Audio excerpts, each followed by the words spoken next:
어딜 감히 더러운 손을 대! 가난한 년이 재수 없게! 짝! 화려한 결혼식장 한복판, 시어머니의 손바닥이 신부의 뺨을 가차없이 내리꽂습니다.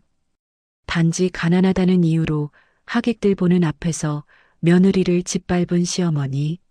하지만 그녀는 꿈에도 몰랐을 겁니다. 낡은 한복을 입고 구석에서 조용히 밥을 먹던 사돈이 사실은 시댁의 목숨줄을 쥐고 흔들 대한민국 최고의 큰손이었다는 사실을요. 사냥 시작해. 뼈 한 조각도 남기지 말고. 잠자던 맹수의 코털을 건드린 대가, 과연 그들은 감당할 수 있을까요? 시작하기 전에 무료로 눌러주시는 구독과 좋아요, 알림 설정은 똑순이 사랑방에 큰 힘이 됩니다. 지금 어디서 듣고 계신지 댓글 달아주세요. 그럼 지금부터 이야기를 시작하겠습니다. 여기는 서울 강남의 스카이라인이 한눈에 내려다 보이는 최고급 호텔, 그 중에서도 가장 비싸기로 소문난 다이아몬드 홀입니다. 천장에는 수천 개의 크리스털이 박힌 샹들리에가 은하수처럼 쏟아져 내리고 테이블마다 장식된 최고급 수국과 장미 향기가 홀 전체를 어지럽게 채우고 있네요. 하객들은 저마다 명품 가방과 보석을 자랑하며 샴페인 잔을 부딪히고 웃음소리가 클래식 연주와 섞여 화려하게 울려 퍼집니다. 하지만 이 눈부신 축제의 한가운데 마치 다른 세상처럼 찬바람이 쌩쌩 부는 곳이 딱 한 군데 있습니다. 바로 양가 혼주들이 앉아있는 메인 테이블입니다. 오늘의 시어머니 박미숙이 못마땅한 표정으로 혀를 차며 포크를 테이블 위에 거칠게 내려놓습니다. 달그락. 신경질적인 금소금이 정적을 깨고 온몸을 휘감은 다이아몬드 목걸이와 반지가 번쩍거립니다. 박미숙이 며느리 오하은을 위아래로 훑어보며 비웃음 섞인 목소리로 입을 열었습니다. 어휴, 내가 진짜 기가 막혀서. 예, 사돈. 지금 이 스테이크가 목구멍으로 넘어가요? 난 속이 터져서 물 한 모금도 안 넘어가는데 식성도 참 좋으시네. 맞은편에 앉은 하은의 친정엄마 윤명이는 대꾸 없이 묵묵히 시선을 접시에 고정한 채 식사를 이어가고 있습니다. 박미숙은 그런 명희의 태도가 더욱 거슬린다는 듯 일부러 하객들이 다 들을 만큼 목소리 톤을 높였습니다. 아니, 내가 웬만하면 좋은 날이라 참고 넘어가려고 했는데 말이야. 요즘 세상에 예단을 이따위로 해오는 집구석이 어디 있어?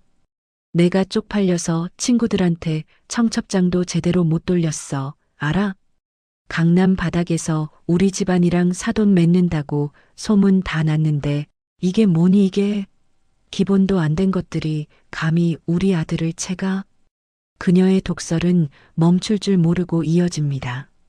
신부 오하은은 죄인처럼 고개를 푹 숙인 채 무릎 위에 놓인 손을 꽉 쥐고 있습니다. 하얗게 질린 손가락 끝이 파르르 떨리고 있네요. 그녀의 옆에 앉은 신랑 최태성은 지금 뭘 하고 있을까요? 최태성이 턱시도를 입은 채 다리를 꼬고 앉아 스마트폰 주식 차트에서 눈을 떼지 않으며 귀찮다는 듯 하은의 어깨를 툭 쳤습니다. 아, 하은아. 너 표정이 그게 뭐야? 엄마가 틀린 말했어? 네가 좀 싹싹하게 잘해서 엄마 기분 좀 맞춰드려야지. 지금 너 때문에 분위기 다 망치고 있잖아. 웃어, 좀. 저기 김 전무님 보고 계시잖아. 인생에서 가장 행복해야 할 결혼식 날 남편이라는 작자가 아내의 눈물을 닦아주기는커녕 면박을 주고 있습니다. 그때 시아버지 최동훈이 거드름을 피우며 지나가던 지배인을 손가락으로 까딱까딱 불렀습니다. 최동훈이 냅킨을 바닥에 집어던지며 쩌렁쩌렁한 목소리로 호통을 쳤습니다. 아, 여기 지배인 오라 그래. 음식이 왜 이 모양이야?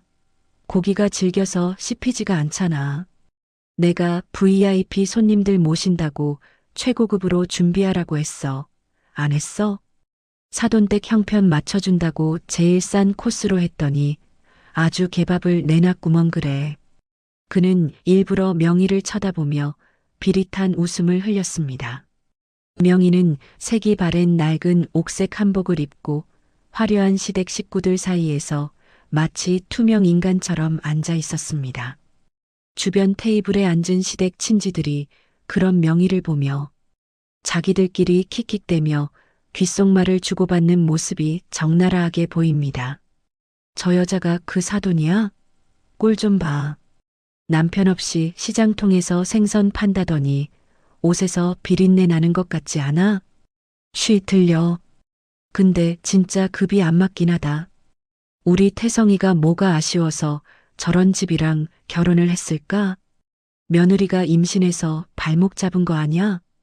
온갖 모욕과 수군거림이 화살처럼 날아와 꽂히는 가운데 하은은 더 이상 견딜 수가 없었는지 휘청거리며 자리에서 일어났습니다. 떨리는 손으로 시어머니의 빈 물잔을 채워드리려던 참이었죠. 하은이 뷔페 코너에서 물과 음식을 담아 조심스럽게 돌아오던 그때였습니다. 식장을 뛰어다니며 장난치던 어린아이 하나가 하은의 풍성한 드레스 자락을 밟으며 다리에 쿵 하고 부딪혔습니다. 아! 하은의 중심이 무너지면서 손에 들고 있던 접시가 기울어졌습니다. 찰랑거리던 갈비탕 국물이 공중으로 솟구쳐 올랐다가 거짓말처럼 박미숙의 무릎 위로 쏟아졌습니다. 아주 작은 기껏해야 손톱만한 얼룩이 박미숙의 수천만 원짜리 수입 드레스 자락 끝에 튀었습니다. 하지만 박미숙에게는 그게 아니었나 봅니다. 박미숙이 감전된 사람처럼 자리에서 벌떡 일어나며 찢어질 듯한 비명을 질렀습니다. 아, 이거 뭐야? 내 옷. 이게 얼마짜린 줄 알아? 식장 안의 모든 시선이 순식간에 혼주석으로 쏠렸습니다. 클래식 연주도 멈추고 하객들의 웃음소리도 뚝 끊겼습니다. 하은은 사색이 되어 허둥지둥 냅킨을 꺼내 시어머니의 옷을 닦으려 바닥에 무릎을 꿇었습니다. 하은이 울먹이며 덜덜 떨리는 손을 뻗었습니다. 어머니 죄송해요. 제가 닦아드릴게요. 아이가 갑자기 튀어나와서 정말 고의가 아니었어요. 박미숙이 하은의 손을 거칠게 뿌리치며 눈을 부라렸습니다. 손대지 마. 더러운 손으로 어딜 만져. 하여간 근본 없는 것들은 꼭 티를 내요. 재수 없게. 너 지금 내 기분 잡치려고 일부러 그랬지? 그리고 그 순간이었습니다. 자, 날카로운 마찰음이 넓은 호텔홀의 정적을 단칼에 베어버렸습니다. 박미숙의 손바닥이 하은의 하얀 뺨을 풀스윙으로 내리친 겁니다. 하은은 중심을 잃고 그대로 차가운 대리석 바닥으로 나뒹굴었습니다. 하객들이 입을 틀어막으며 웅성거리기 시작했습니다. 어머 세상에. 방금 봤어? 시어머니가 며느리 뺨을 때린 거야? 미쳤나 봐. 진짜. 아무리 화가 나도 그렇지 결혼식장에서 손찌검을 해? 하은은 얼얼한 뺨을 감싸쥐고 고개조차 들지 못합니다. 바닥에 주저앉은 그녀의 눈에서 기어이 참았던 눈물이 툭 하고 떨어져 대리석 바닥을 적십니다. 이 기막힌 상황에서 남편 최태성은 어떻게 했을까요? 최태성이 넘어진 아내를 일으켜 세우기는커녕 인상을 잔뜩 찌푸리며 박미숙에게 짜증을 냈습니다. 아, 엄마. 사람들 다 보는데 쪽팔리게 진짜 왜 그래? 좀 참지. 하은이 너는 왜 조심성이 없어서 엄마 화를 돋워? 빨리 일어나. 창피해 죽겠네 진짜. 아내의 아픔보다 자신의 체면이 구겨진 게 더 화가 난 모양입니다. 여기저기서 하객들이 스마트폰을 꺼내 이 충격적인 상황을 촬영하기 시작했습니다. 셔터 소리가 찰칵찰칵 터지자 시아버지 최동훈이 늑대처럼 눈빛을 번뜩이며 어딘가로 신호를 보냈습니다. 최동훈이 굵은 손가락으로 하객들을 가리키며 핏대선 목소리로 고함을 쳤습니다. 아, 뭐들 해. 저거 다 못 찍게 막아. 어디서 감히 카메라를 들이대. 내 허락 없이 찍는 놈들은 다 고소해버려. 그 말이 떨어지기가 무섭게 식장 외곽에 대기하고 있던 건장한 경호원들이 우르르 몰려들었습니다. 검은 양복을 입은 경호원들이 하객들에게 위압적으로 다가가 스마트폰을 낚아채듯 내리게 합니다. 촬영하지 마십시오. 초상권 침해입니다. 당장 지우세요. 협조 안 하시면 강제로 퇴장 조치하겠습니다. 결혼식장은 순식간에 공포 분위기로 변해버렸습니다. 겁에 질린 하객들은 숨을 죽였고 힘없는 하은만 바닥에 쓰러진 채 누구의 도움도 받지 못하고 흐느끼고 있습니다. 바로 그때였습니다. 구석에서 유령처럼 앉아 마치 아무런 감정도 없는 사람처럼 보였던 명희가 천천히 자리에서 일어났습니다. 그녀가 의자를 뒤로 미는 소리가 유난히 크게 들렸습니다. 명희는 소란스러운 경호원들 사이를 뚫고 뚜벅뚜벅 단상 위로 걸어 올라왔습니다. 낡은 고무신을 신은 발걸음이었지만 이상하게도 그 발걸음 소리가 사람들의 심장을 쿵쿵 울리게 하네요. 명희는 바닥에 주저앉은 딸 하은 앞에 멈춰 섰습니다. 그녀는 아무 말 없이 허리를 굽혀 벌겋게 부어오른 딸의 뺨을 거칠지만 따뜻한 손으로 조심스럽게 감싸주었습니다. 하은이 떨리는 눈으로 엄마를 올려다보며 울음을 터뜨렸습니다.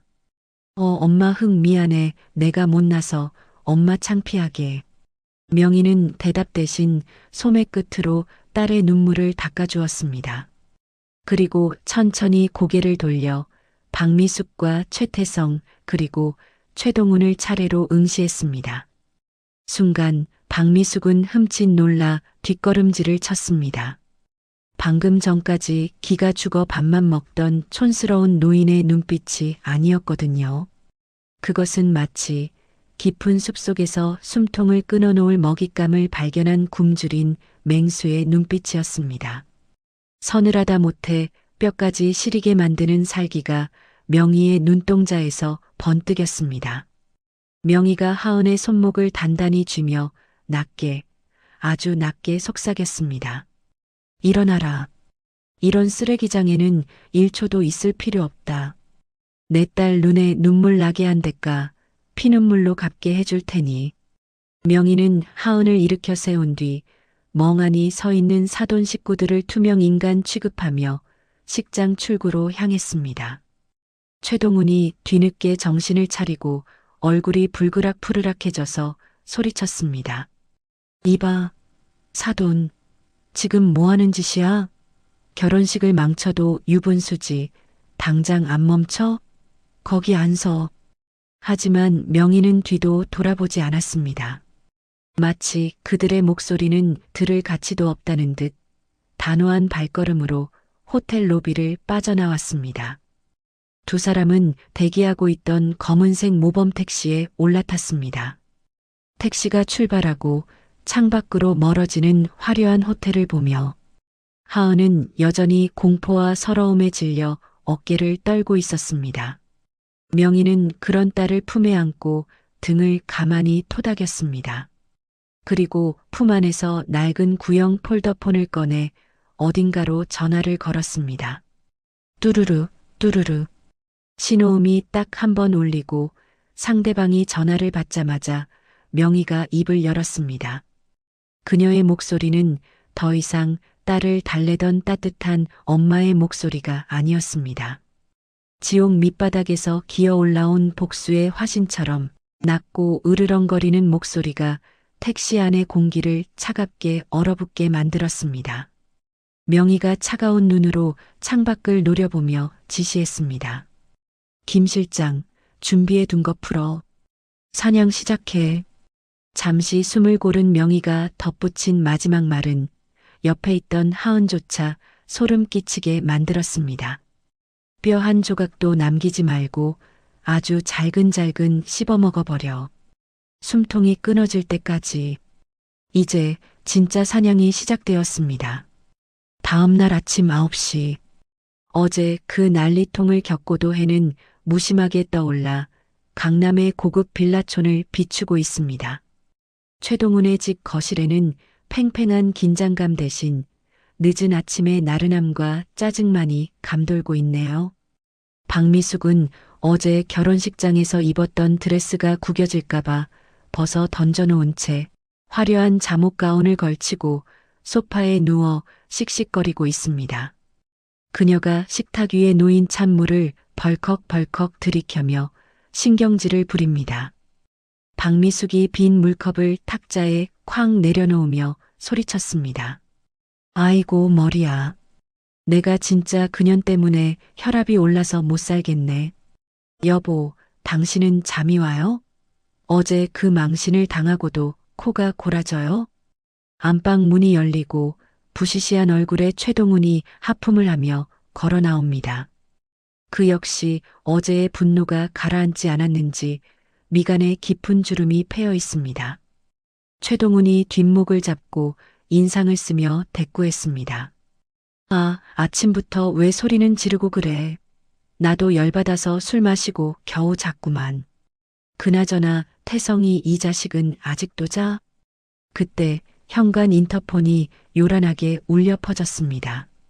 딩동 딩동 딩동. 누군가 작정하고 누르는 듯 벨소리가 끊이지 않고 이어집니다. 박미숙이 짜증스러운 얼굴로 인터폰 화면을 확인하러 갑니다. 화면 속에는 낯선 양복쟁이 남자와 어제 봤던 그 촌스러운 사돈 여자가 서 있습니다. 박미숙이 콧방귀를 뀌며 현관문을 벌컥 열었습니다. 아니, 새벽부터 남의 집에 와서 무슨 행패. 박미숙의 말이 채 끝나기도 전에 윤명희가 그녀를 밀치듯 안으로 들어섰습니다. 그 뒤로 말끔한 슈트를 입은 변호사 강도진이 서류 가방을 들고 따라 들어옵니다. 명희의 차림새는 어제와 사뭇 다릅니다. 늘 입던 낡은 개량 한복 대신 한눈에 봐도 고급스러운 검은색 정장을 입고 있습니다.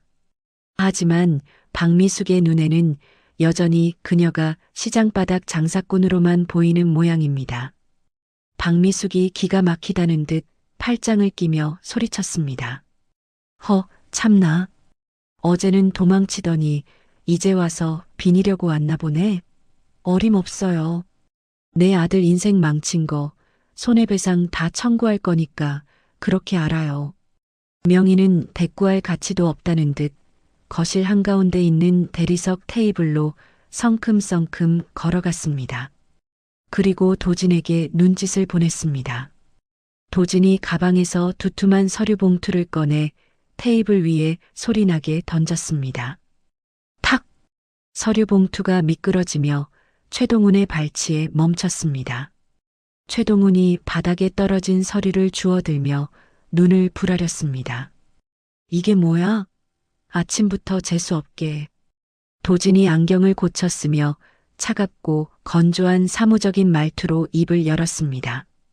이혼 소송장, 위자료 청구서, 그리고 귀하의 재산에 대한 가압류 신청서입니다.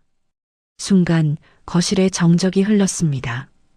박미숙이 눈을 동그랗게 뜨고 서류를 낚아채듯 빼앗아 읽어 내려갑니다. 종이를 넘기는 그녀의 손이 부들부들 떨리기 시작합니다. 박미숙이 서류를 명희의 얼굴을 향해 집어 던지며 악을 썼습니다. 뭐? 이혼? 위자료? 이게 미쳤나? 누가 누구한테 위자료를 달래? 내 딸년이 내 귀한 드레스 망치고 결혼식 파토 낸 거 기억 안 나? 소란스러운 소리에 방문이 열리고 최태성이 눈을 비비며 나왔습니다. 그는 아직도 상황 파악이 안 되는지 멍청한 표정으로 주위를 두리번거립니다. 최태성이 하품을 늘어지게 하며 물었습니다. 엄마. 아침부터 왜 이렇게 시끄러워요? 장모님 오셨네? 하은이는요? 걔 아직도 삐져서 안 왔어요? 최태성은 명희에게 다가와 뻔뻔하게 말을 이었습니다. 장모님, 하은이 보고 들어오라고 하세요. 남자가 사회생활 하다 보면 아내 좀 못 챙길 수도 있지. 그걸 꽁해가지고 친정으로 도망을 갑니까? 애가 교육이 좀 안 되어 있네. 명희는 싸늘한 눈으로 사위였던 남자의 얼굴을 빤히 쳐다보았습니다. 저런 놈에게 내 귀한 딸을 맡겼었다니 속에서 천불이 올라오지만 차가운 이성을 유지합니다. 도진이 최태성의 앞을 막아서며 냉소적인 미소를 지었습니다. 도진이 넥타이를 매만지며 말했습니다. 최태성 씨, 상황 파악이 좀 늦으시네요. 오하은 씨는 다시는 이 집에 돌아오지 않습니다. 그리고 교육 운운하시는데 가정폭력을 방관한 남편이 할 말은 아닌 것 같습니다만 박미숙이 코웃음을 치며 끼어들었습니다. 흥, 웃기고 있네. 야, 변호사 양반. 법 좋아하시네. 우리 태성이랑 걔 식 올리기 전에 이미 혼인 신고 마친 거 몰라? 법적으로 빼도 박도 못하는 부부라고. 이혼이 장난인 줄 알아? 걔가 나가면 유책 배우자는 그쪽이야. 박미숙은 혼인 신고가 마치 자신들의 강력한 무기라도 되는 양의기양양하게 떠들었습니다. 하지만 도진의 표정에는 여유가 넘칩니다. 도진이 고개를 끄덕이며 차분하게 대꾸했습니다. 아, 그거요? 오히려 감사합니다. 혼인신고를 미리 해주신 덕분에 단순 파혼이 아니라 법적 이혼 소송으로 진행할 수 있게 됐거든요. 덕분에 위자료 청구 액수도 훨씬 커졌고요. 가정폭력, 폭언, 부당한 대우 증거는 차고 넘칩니다. 박미숙의 얼굴이 불그락푸르락 변해갑니다. 그때 명희가 천천히 거실을 둘러보다가 장식장 앞에 멈춰 섰습니다. 장식장 안에는 최동훈이 애지중지하는 고려청자가 화려한 조명을 받으며 놓여 있습니다. 명희가 그 도자기를 한참 동안 뚫어지게 바라보더니 피식 헛웃음을 터뜨렸습니다. 명희가 도자기를 턱으로 가리키며 혼잣말처럼 중얼거렸습니다. 겉만 번지르르 하지 속은 가짜네. 딱 이 집구석 같아. 그 말을 들은 최동훈이 발끈하여 소리쳤습니다. 뭐라고? 이 여편니가 저게 얼마짜린 줄 알고 짓거려. 내 안목을 무시해? 감히 남의 집에 와서 행패를 부려? 당장 나가. 최동훈이 삿대질을 하며 명희에게 달려들 기세입니다. 명희는 눈 하나 깜짝하지 않고 고개를 돌려 최동훈을 정면으로 응시했습니다. 그녀의 눈빛이 어찌나 매서운지 최동훈은 흠칫 놀라 멈칫했습니다. 명희가 싸늘하게 웃으며 쏘아붙였습니다. 안목? 똥인지 된장인지도 구분 못하는 주제에 무슨 안목. 저런 싸구려 가짜를 진품인 줄 알고 모시는 꼴이나 귀한 며느리 하녀 취급하는 꼴이나 아주 똑같아. 수준하고는. 최동훈은 너무 화가 나서 말문이 막혀 헐떡거립니다. 박미숙이 참지 못하고 명희의 머리채를 잡으려 달려들었습니다. 이 미친년이 돌았나? 어디서 주둥이를 놀려. 하지만 박미숙의 손이 닿기도 전에 도진이 재빠르게 앞을 막아서며 그녀의 팔을 제지했습니다. 그리고 품에서 태블릿 PC를 꺼내 화면을 켰습니다. 도진이 태블릿 화면을 박미숙의 눈앞에 들이밀며 말했습니다. 폭행 추가하고 싶으시면 하시죠. 이미 어제 예식장에서 확보한 증거 영상도 충분하니까요. 화면 속에는 어제 결혼식장의 풍경이 고스란히 담겨 있습니다. 박미숙이 하은의 뺨을 때리는 장면, 그리고 최동훈의 지시를 받은 경호원들이 하객들을 위협하며 휴대폰을 뺏는 장면이 선명하게 재생됩니다. 찍지 마. 다 뺏어. 내 옷. 이게 얼마짜린 줄 알아. 영상 속에서 흘러나오는 자신들의 목소리에 시댁 식구들의 얼굴이 사색이 되었습니다. 최태성이 당황하며 말을 더듬었습니다. 아니, 저게 왜. 도진이 화면을 끄며 서늘하게 경고했습니다. 특수폭행, 협박, 강요죄, 그리고 다수의 하객을 상대로 한 불법적인 위력 행사. 이 정도면 징역형도 가능한 거 아시죠? 합의는 없습니다. 박미숙이 바들바들 떨며 주저앉았습니다. 자신들이 저지른 일이 단순히 집안 싸움이 아니라 범죄가 될 수 있다는 사실을 이제야 깨달은 듯합니다. 하지만 최동훈은 여전히 자존심을 굽히지 않습니다. 최동훈이 씩씩거리며 소리쳤습니다. 흥, 변호사 나부랭이 데려와서 겁주면 내가 무서워할 줄 알아? 나 최동훈이야. 내 뒤에 누가 있는지 알아? 내가 아는 검사만 몇 명인데. 명희는 그런 최동훈을 보며 가소롭다는 듯 입꼬리를 살짝 올렸습니다. 마치 철없는 어린아이의 투정을 보는 듯한 눈빛입니다. 명희가 천천히 현관 쪽으로 몸을 돌리며 등 뒤로 마지막 한마디를 던졌습니다. 그 목소리는 크지 않았지만 거실 전체를 쩌렁쩌렁하게 울릴 만큼 묵직했습니다. 명희가 현관문을 열다 말고 멈춰서서 나직하게 말했습니다. 일주일 주지. 최동훈이 멍하니 되물었습니다. 뭐? 명희가 고개를 살짝 돌려 공포에 질린 세 사람을 한 번씩 훑어보았습니다. 이 집 비우는 시간. 일주일이면 충분하겠지? 짐 싸서 나갈 준비나 해도. 무슨 소리야. 이게 내 집인데 내가 왜 나가. 최동훈이 발악하듯 소리쳤지만 명희는 대답 대신 쾅 소리가 나게 현관문을 닫아버렸습니다. 남겨진 거실에는 숨막히는 정적만이 감돕니다. 박미숙이 헝클어진 머리를 쥐어뜯으며 비명을 질렀습니다. 아, 저 여자가 진짜 미쳤나 봐. 여보, 어떻게 좀 해봐요. 저거 다 뻥카지? 그렇지? 최태성은 겁을 집어먹고 소파 구석으로 도망치듯 물러나 앉아 떨리는 손으로 휴대폰을 만지작거립니다. 최동훈은 분을 이기지 못해 씩씩거리면서도 명희가 마지막에 남긴 눈빛이 자꾸만 마음에 걸려 등골이 서늘해집니다.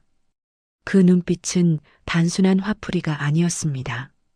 자신이 평생 쌓아올린 모든 것을 무너뜨릴 수도 있을 것 같은 근원적인 공포가 담겨 있었습니다.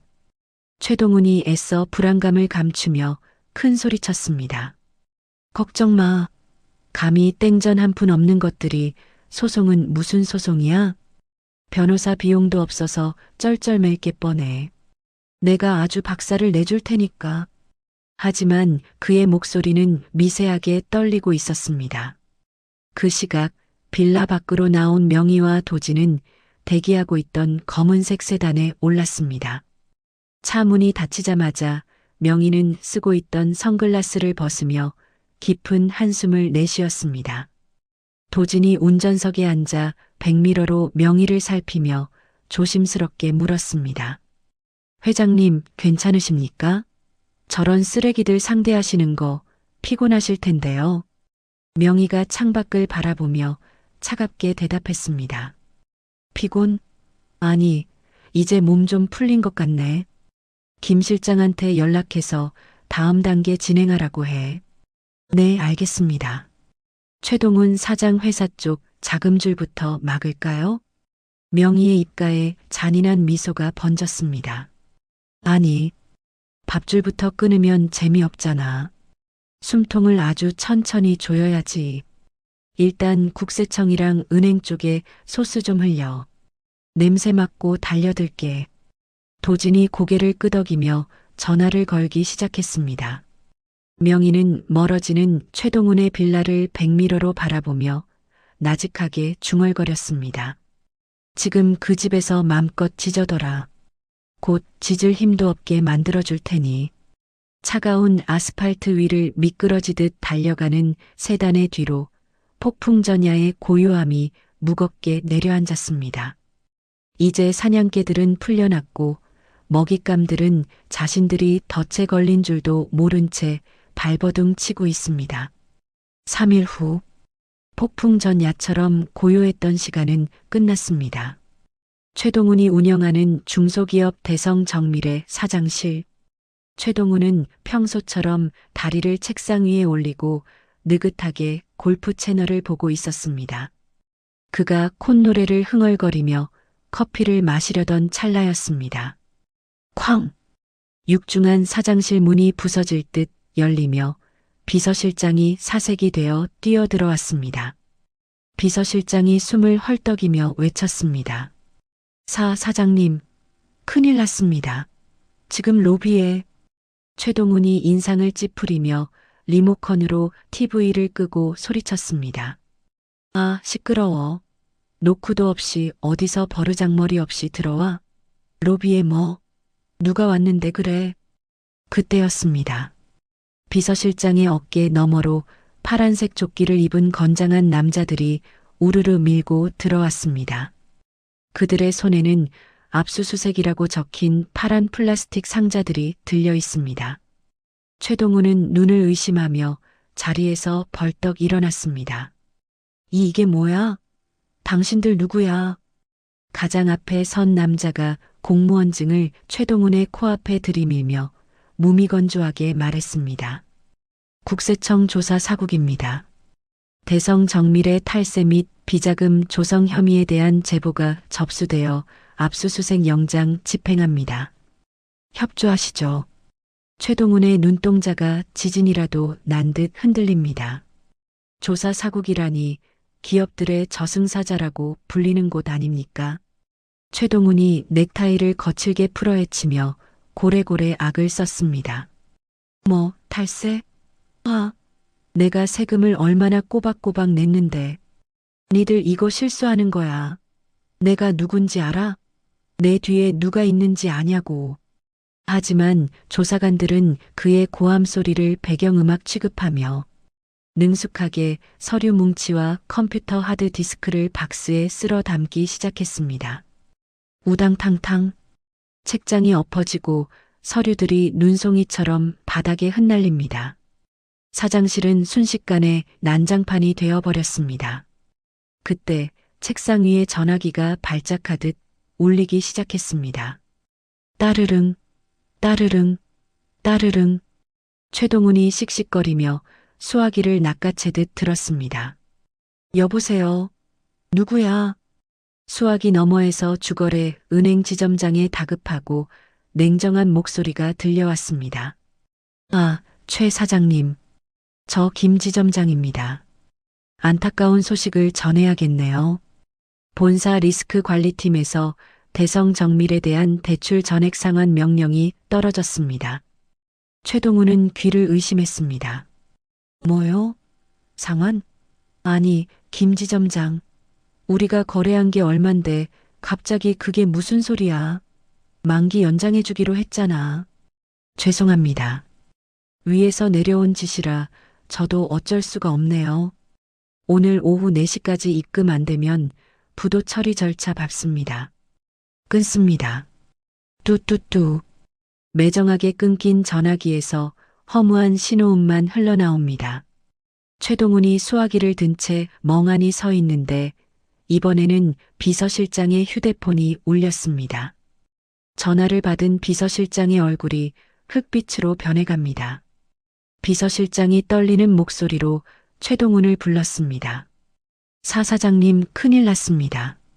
제일물산 구매팀장님 전화인데요. 거긴 또 왜? 계약건 때문에 그래. 그게 이번 납품 계약 전면 취소하겠답니다. 위약금 물어줄 테니 거래 끊자고. 그리고 앞으로 업계에서 우리랑 거래하면 블랙리스트에 올리겠다고 공문이 내려왔답니다. 최동훈은 다리에 힘이 풀려 그 자리에 주저앉고 말았습니다. 국세청, 은행, 그리고 주요 거래처까지. 이건 단순한 우연이 아닙니다. 누군가 작정하고 대성 정밀의 숨통을, 아니 최동훈이라는 인간의 사지를 찢어발기려 하고 있는 겁니다. 최동훈이 덜덜 떨리는 손으로 책상을 짚고 일어나며 비서실장의 멱살을 잡았습니다. 그의 눈에는 핏발이 서 있습니다. 알아봐. 당장 알아봐. 도대체 어떤 놈이 뒤에서 장난질 치는 건지, 어떤 놈이 감히 나를 건드려. 비서실장이 울먹이며 태블릿 PC를 내밀었습니다. 아까 은행 쪽 지인한테 급하게 물어봤습니다. 자금줄을 막고 압력을 넣은 곳이 YM홀딩스랍니다. YM홀딩스? 최동훈도 들어본 적 있는 이름입니다. 최근 몇 년 사이 대한민국 투자업계를 쥐락펴락한다는 괴물 같은 회사. 하지만 회장의 얼굴도 나이도 알려지지 않아 유령 기업이라고 불리는 곳이죠. 최동훈이 멱살을 풀고 비틀거리며 중얼거렸습니다. 거기가 왜 나랑 일면식도 없는 곳인데 왜? 이유를 알 수 없으니 공포는 배가 됩니다. 하지만 이대로 앉아서 죽을 수는 없습니다. 최동훈은 급히 금고를 열어 묵직한 가방 하나를 꺼냈습니다. 그 안에는 뇌물로 쓸 골드바가 번쩍거리고 있습니다. 차 대기시켜. YM 본사로 간다. 가서 회장놈 바지가랑이라도 잡아야 해. 서울 도심 한복판, 하늘을 찌를 듯 솟아있는 YM 타워. 최동훈은 그 압도적인 위용 앞에 잔뜩 위축된 채 로비에 들어섰습니다. 평소에 거만함은 온데간데없고 땀을 뻘뻘 흘리며 옷매무새를 다듬기에 바쁩니다. 안내 데스크 직원이 차가운 미소로 그를 맞이했습니다. 최동훈 사장님 되십니까? 회장님께서 기다리고 계십니다. 50층으로 올라가십시오. 기다리고 있다니 마치 자신이 올 줄 알았다는 듯합니다. 초고속 엘리베이터가 50층을 향해 솟구치는 동안 최동훈은 뇌물이 든 가방을 품에 꼭 껴안았습니다. 돈 싫어하는 놈 없어. 잘만 하면 위기가 기회가 될 수도 있어. 띵! 엘리베이터 문이 열리고 적막할 정도로 넓고 고급스러운 복도가 나타났습니다. 비서의 안내를 받아 도착한 곳은 회장실이라는 금색 명패가 붙은 거대한 양문 앞이었습니다. 최동훈은 마른 침을 꿀꺽 삼키고 심호흡을 했습니다. 후. 비서가 문을 열어주자 최동훈은 쭈뼛거리며 안으로 발을 들여놓았습니다. 운동장만큼 넓은 사무실 한쪽 벽면은 통유리로 되어 있어 서울 시내가 발 아래로 내려다 보입니다. 그리고 그 창가 쪽에 거대한 책상이 놓여 있습니다. 회장으로 보이는 사람은 높은 등받이 의자에 앉아 창밖을 보고 있어 최동훈에게는 등만 보입니다. 최동훈이 허리를 90도로 굽히며 비굴한 목소리로 외쳤습니다. 회장님, 안녕하십니까? 대성정밀 최동훈입니다. 바쁘신데 이렇게 만나주셔서 정말 감사합니다. 의자에 앉은 사람은 대답이 없습니다. 손가락으로 책상을 톡, 톡 두드리는 소리만 규칙적으로 들려옵니다. 최동훈은 식은땀을 흘리며 조심스럽게 한 걸음 더 다가갔습니다. 그리고 품에 안고 있던 가방을 테이블 위에 스르르 밀어 올렸습니다. 저 빈손으로 오기 뭐해서 작은 성의를 준비했습니다. 약소하지만 받아주십시오. 그리고 저희 회사에 대한 오해를 좀 풀고 싶습니다만. 그때였습니다. 책상 위에 놓인 스피커폰에서 비서의 목소리가 들려왔습니다. 회장님, 보안팀 대기 중입니다. 그리고 천천히, 아주 천천히 의자가 돌아가기 시작했습니다. 기익. 최동훈은 숨을 멈추고 의자에 앉은 인물을 바라보았습니다. 의자가 완전히 돌아가고 그곳에 앉아 있는 사람의 얼굴이 드러났습니다. 최동훈의 눈이 튀어나올 듯 커졌습니다. 입이 떡 벌어져 턱이 빠질 것만 같습니다. 사사돈? 그곳에는 낡은 한복 대신 최고급 이탈리아 원단의 슈트를 입은 윤명희가 앉아 있었습니다. 지적인 뿔테 안경 너머로 명희의 눈빛이 서늘하게 빛나고 있습니다. 그녀의 손에는 최동훈이 방금 바친 뇌물 가방이 들려 있네요. 명희가 가방을 열어 번쩍이는 골드바를 확인하더니 피식 조소를 터뜨렸습니다. 성에 뇌물이 아니고. 명희가 가방을 책상 바닥으로 툭 던져버렸습니다. 쿵. 무거운 금덩이들이 바닥에 처박히는 소리에 최동훈의 심장도 함께 떨어졌습니다. 최동훈이 뒷걸음질 치며 말을 더듬었습니다. 아니, 이게 사돈이 왜 여기 아니, 회장님 비서이십니까? 아직도 상황 파악이 안 되는 모양입니다. 명희가 안경을 벗어 책상 위에 올려놓으며 천천히 자리에서 일어났습니다. 그녀의 뒤로 서울 시내의 전경이 후광처럼 펼쳐지며 압도적인 분위기를 자아냅니다. 명희가 또각또각 소리를 내며 책상 앞으로 걸어 나와 최동훈의 코앞에 섰습니다. 명희가 팔짱을 끼고 고개를 기울이며 싸늘하게 물었습니다. 비서? 내 회사인데 내가 왜 비서를 해? 안목 없는 건 여전하네. 최 사장. 회사요? 그럼 YM홀딩스가 사돈 거? 최동훈은 다리에 힘이 풀려 그 자리에 털썩 주저앉고 말았습니다. 자신이 며느리 집안을 가난하다고 무시하고 사돈을 시장바닥 장사꾼 취급했던 기억들이 주마등처럼 스쳐 지나갑니다. 그리고 자신의 회사 자금줄을 쥐고 흔든 게 바로 눈앞에 이 여자라는 사실에 공포가 밀려옵니다. 최동훈이 바닥을 기어가 명희의 바짓단을 잡으려 했습니다. 사사부인, 아니 회장님, 제가 죽을 죄를 지었습니다. 몰라 뵀습니다. 한 번만 살려주십시오. 제발. 명희는 더러운 것이라도 닿은 듯 발을 뒤로 빼며 최동훈을 내려다보았습니다. 그녀의 눈에는 일말의 동정심도 없습니다.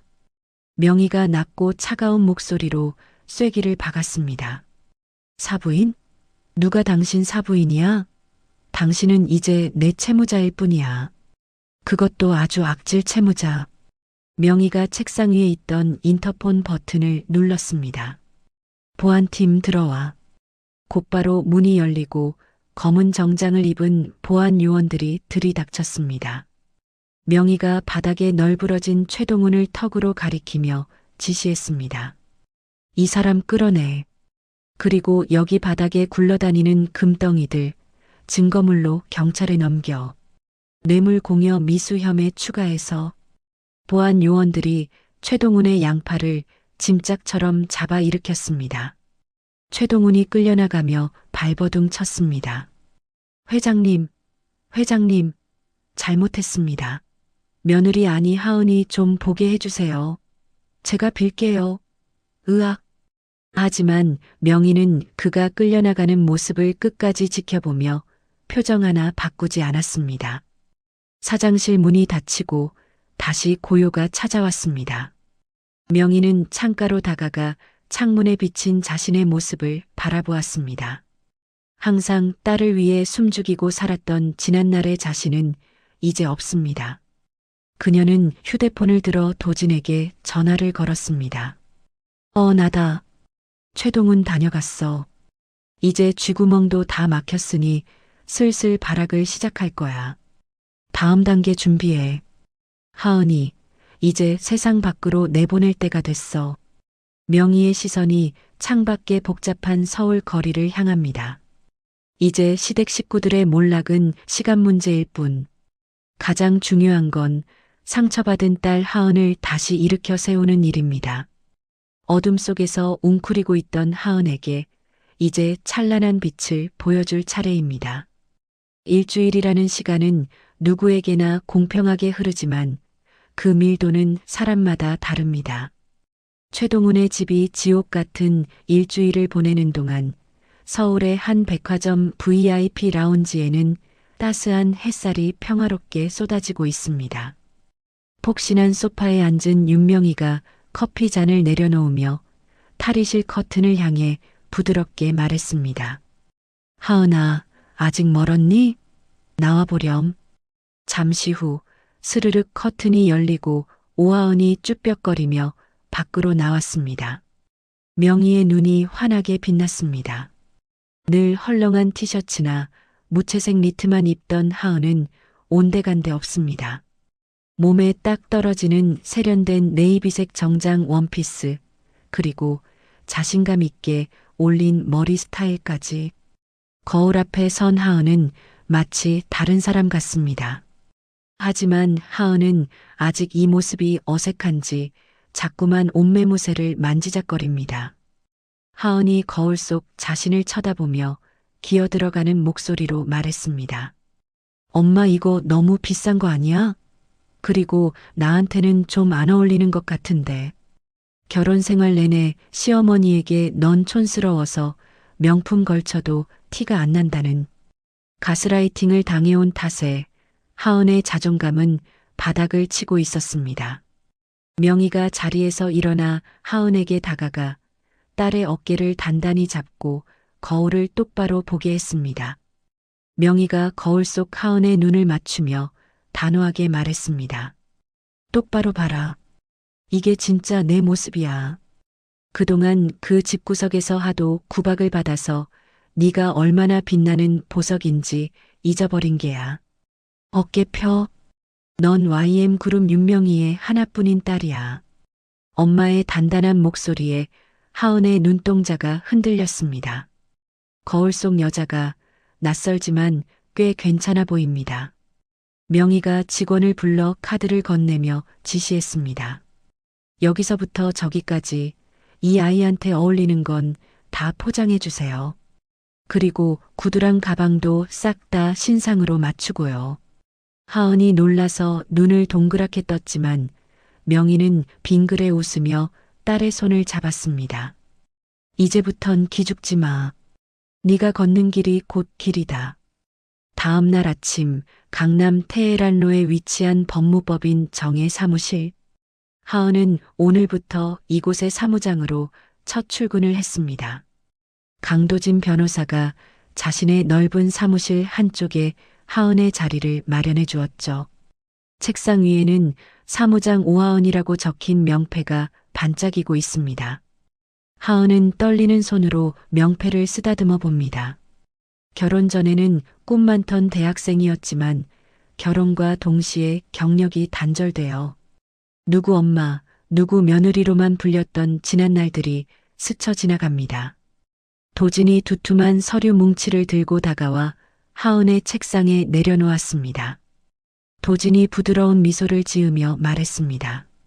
오 사무장님, 첫 임무입니다. 최동훈 사장 회사와 관련된 횡령 및 비자금 자료들인데 숫자가 좀 복잡합니다. 꼼꼼하게 정리 좀 부탁드려요. 하은 씨, 예전에 회계학 전공했었죠? 실력 발휘 좀 해주세요. 네. 네. 열심히 해볼게요. 하은은 긴장된 표정으로 서류를 집어들었습니다. 처음에는 눈앞이 캄캄했지만 펜을 들고 숫자를 들여다보기 시작하자 놀라운 집중력이 발휘되었습니다. 대학 시절 장학생이었던 그녀의 두뇌가 다시 깨어나기 시작한 겁니다. 점심시간도 잊은 채 몇 시간을 몰두한 끝에 하은은 완벽하게 정리된 엑셀 파일을 도진에게 내밀었습니다. 도진이 모니터를 확인하더니 감탄하며 박수를 쳤습니다. 와, 대단한데요? 우리 로펌 직원들보다 훨씬 낫습니다. 역시 회장님이 따님 자랑하실 만했네요. 이 정도면 최동훈 사장 꼼짝 못하겠는데요? 도진의 진심 어린 칭찬에 하은의 얼굴이 붉어졌습니다. 누군가에게 인정받는다는 느낌, 자신이 쓸모 있는 사람이라는 느낌. 그것은 명품 옷을 입었을 때보다 훨씬 더 큰 충만감을 주었습니다. 하은이 수줍게 웃으며 대답했습니다. 고마워요, 변호사님. 저 사실 걱정 많이 했거든요. 제가 잘할 수 있을지. 도진이 하은을 지그시 바라보며 말했습니다. 하은 씨는 충분히 능력 있는 사람입니다. 그동안 날개를 접고 있었을 뿐이죠. 이제 활짝 펴고 날아오르기만 하면 됩니다. 자, 오늘 첫 출근 기념으로 제가 근사한 곳에서 저녁 쏘겠습니다. 가시죠. 그날 저녁 청담동의 화려한 라운지 바바. 도진은 하은을 데리고 꽤나 시끄럽고 힙한 곳으로 들어왔습니다. 화려한 조명과 음악 소리, 그리고 세련된 옷차림의 사람들. 하은은 이런 곳이 처음이라 조금 위축되었지만 도진이 자연스럽게 에스코트해준 덕분에 창가 쪽 좋은 자리에 앉을 수 있었습니다. 도진이 칵테일 2잔을 주문하고 하은에게 물었습니다. 분위기 좀 낯설죠? 가끔은 이런 데서 스트레스 푸는 것도 필요해요. 그리고 사실 여기가 최태성 씨가 자주 출몰하는 구역이기도 하고요. 네, 태성 씨가요? 하은이 놀라서 묻는 순간 거짓말처럼 입구 쪽에서 시끄러운 소리가 들려왔습니다. 아, 내가 누군지 알아? 여기 매니저 나오라 그래. 술값이 이게 말이 돼? 익숙한 목소리, 익숙한 진상짓. 최태성이었습니다. 그는 이미 만취한 상태로 친구들과 어울려 웨이터에게 시비를 걸고 있었습니다. 집안이 풍비박산나고 아버지가 쓰러질 위기인데도 정신 못 차리고 술판을 벌이고 있는 꼴이라니. 하은은 그 모습을 보자 가슴이 철렁 내려앉기는커녕 싸늘하게 식어버리는 것을 느꼈습니다. 내가 저런 남자를 믿고 평생을 약속했었다니. 한심함을 넘어 혐오감이 밀려옵니다. 그때 비틀거리며 화장실 쪽으로 걸어오던 최태성이 창가에 앉은 하은을 발견했습니다. 최태성은 눈을 가늘게 뜨고 하은을 위아래로 훑어보았습니다. 세련된 정장에 화려한 메이크업, 그리고 옆에 앉은 잘생긴 남자까지 자신이 알던 촌스러운 아내의 모습이 아닙니다. 최태성이 비틀비틀 다가와 하은의 테이블을 손바닥으로 쾅 내리쳤습니다. 이게 누구야? 오하은 아니야? 야, 너 꼴이 이게 뭐냐? 집 나가더니 아주 살판났네. 옷은 또 어디서 훔쳐 입었어? 최태성의 입에서 역한 술 냄새가 확 풍겼습니다. 도진이 자리에서 일어나려 했지만 하은이 손을 들어 그를 제지했습니다. 그리고 천천히 고개를 들어 최태성을 똑바로 올려다보았습니다. 하은의 눈빛에는 더 이상 두려움이 없습니다. 하은이 차갑게 입을 열었습니다. 남의 테이블 와서 행패 부리지 말고 꺼져. 냄새나니까. 최태성은 예상치 못한 하은의 반응에 잠시 멍해졌습니다. 평소 같으면 미안해, 여보하며 쩔쩔맸을 여자가 눈을 똑바로 뜨고 꺼지라니요.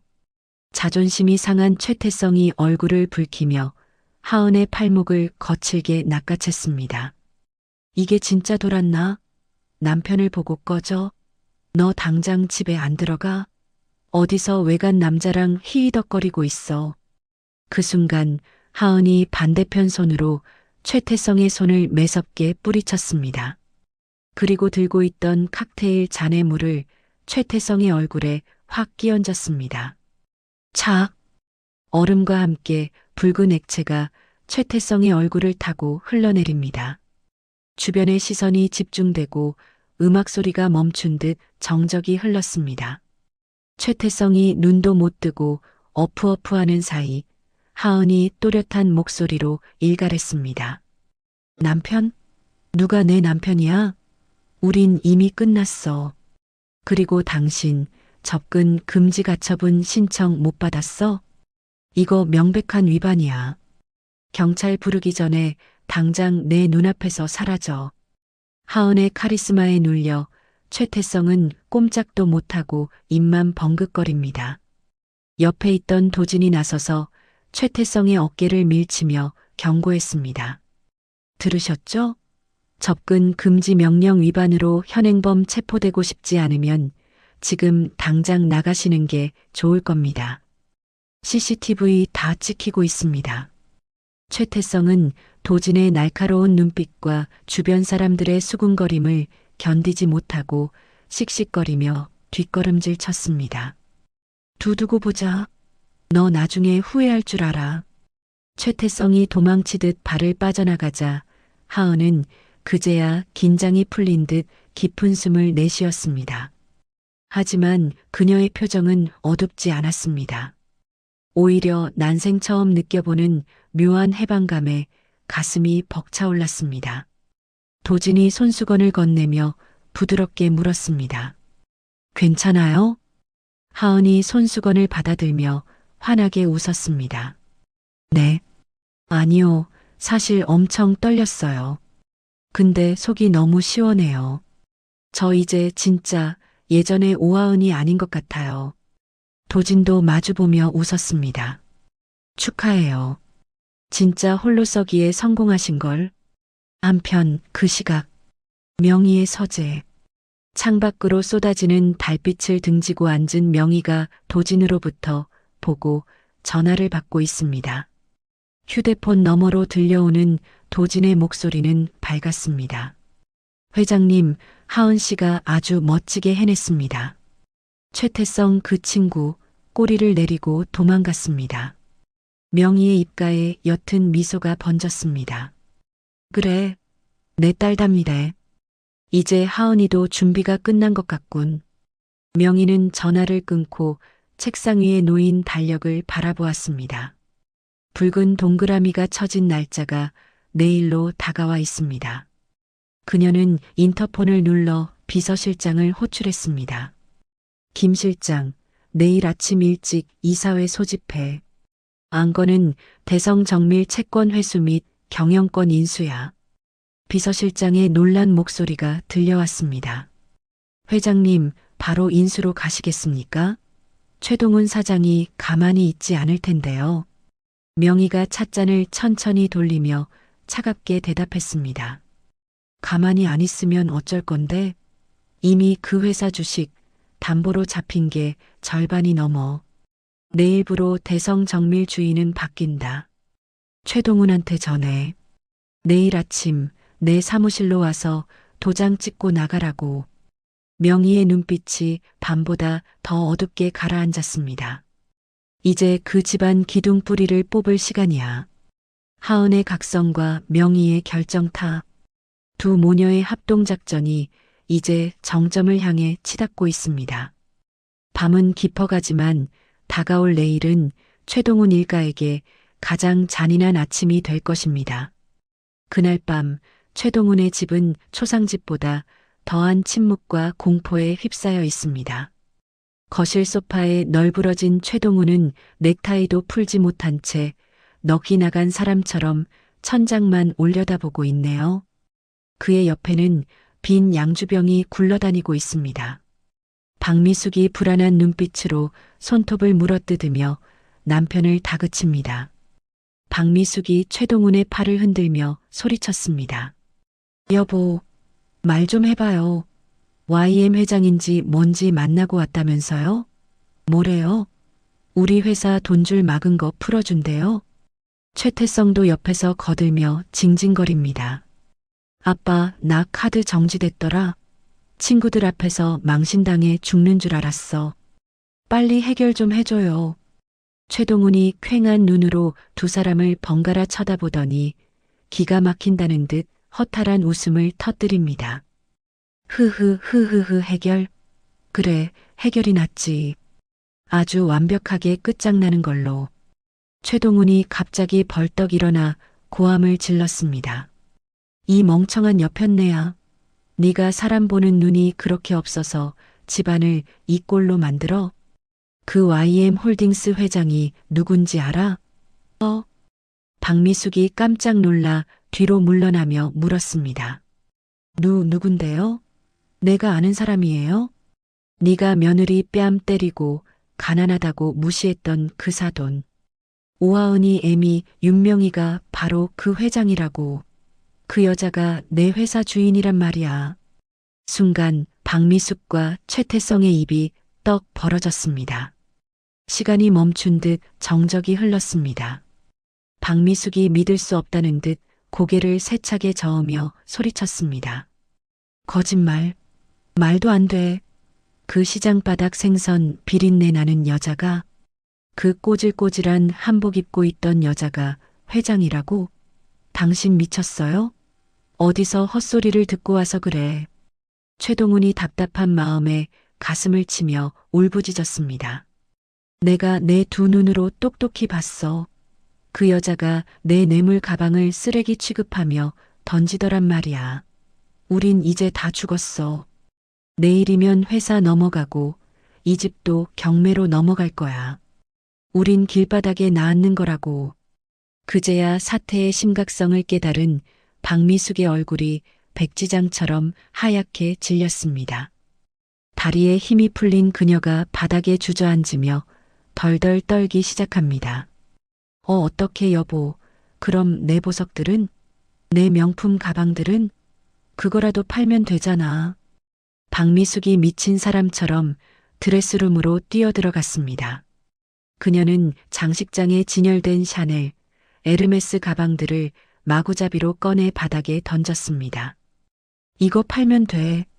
이거 다 팔면 몇 억은 나와. 태성아, 빨리 가방 가져와. 담아. 하지만 최동훈이 따라 들어와 박미숙의 손목을 거칠게 낚아챘습니다. 소용없어. 이미 가압류 딱지 붙을 예정이라 반출 금지야. 그거 하나라도 들고 나가면 횡령으로 쇠고랑 찬다고. 박미숙이 가방을 품에 안고 오열했습니다. 안 돼. 내 건데. 내가 이걸 어떻게 모은 건데. 으앙. 하은이 그년이 우리를 속였어. 꽃뱀 같은 년들이 작정을 하고 들어와서 뒤통수를 쳐? 내가 가만 안 둬. 최동훈이 박미숙의 뺨을 때릴 듯 손을 치켜들었다가 내리며 절규했습니다. 시끄러워. 네가 주둥이만 안 놀렸어도 결혼식장에서 그 사단만 안 냈어도 이 지경까진 안 왔어. 당장 내일 아침에 가서 빌어. 무릎이 닳도록 빌라고. 다음 날 아침 윤명희의 붉은 벽돌집 앞. 평화로운 주택가에 어울리지 않는 기이한 풍경이 펼쳐졌습니다. 최동훈, 박미숙, 최태성 세 사람이 대문 앞에 나란히 무릎을 꿇고 앉아 있습니다. 지나가던 동네 주민들이 힐끔거리고 등교하던 학생들은 휴대폰을 꺼내 킥킥대며 사진을 찍습니다. 하지만 그들에게는 창피함을 느낄 여유조차 없습니다. 박미숙은 화장도 하지 않은 민낯에 헝클어진 머리를 하고 대문을 향해 닭똥 같은 눈물을 흘리며 곡을 합니다. 아이고 사부인, 제가 죽을 죄를 지었습니다. 한 번만 용서해 주세요. 제가 미쳤었나 봐요. 문 좀 열어주세요. 네. 최동훈도 대문에 머리를 박으며 애원합니다. 회장님, 제발 얼굴 한 번만 뵙게 해주십시오. 제가 시키는 대로 다 하겠습니다. 회사만은 제발 회사만은 살려주십시오. 최태성은 이 상황이 견디기 힘든 듯 고개를 푹 숙이고 있지만 아버지의 눈치 때문에 억지로 무릎을 꿇고 있습니다. 1시간, 2시간 시간이 흘러도 대문은 굳게 닫혀 열릴 줄을 모릅니다. 그때 대문 옆에 달린 인터폰 스피커에서 치직거리는 소리와 함께 명희의 목소리가 흘러나왔습니다. 누구세요?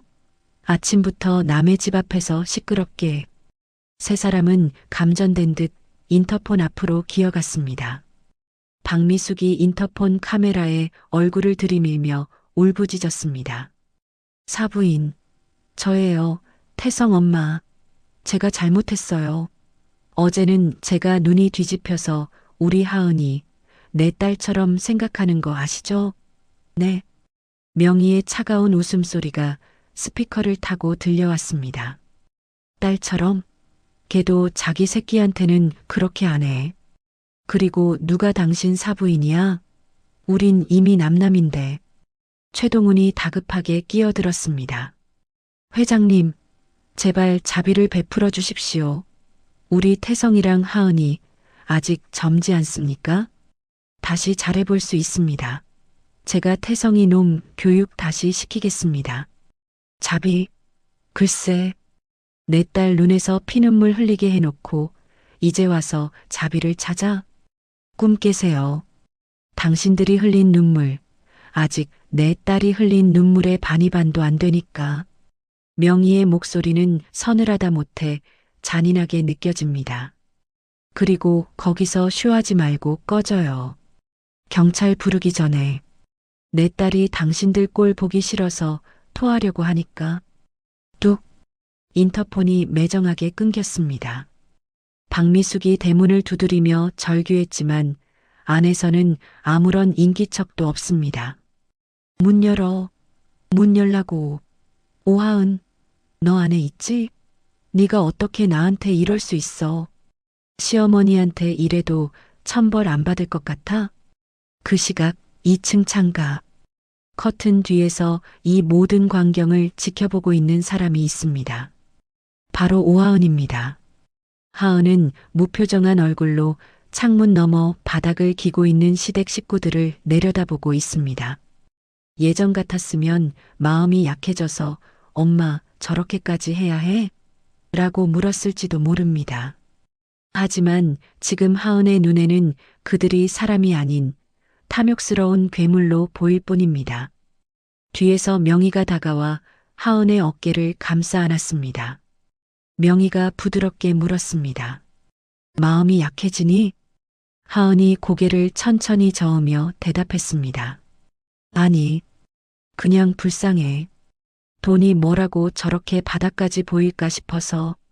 그리고 아주 속이 시원해. 하은이 손을 뻗어 창가에 쳐진 하얀 커튼을 확 닫아버렸습니다. 차르륵.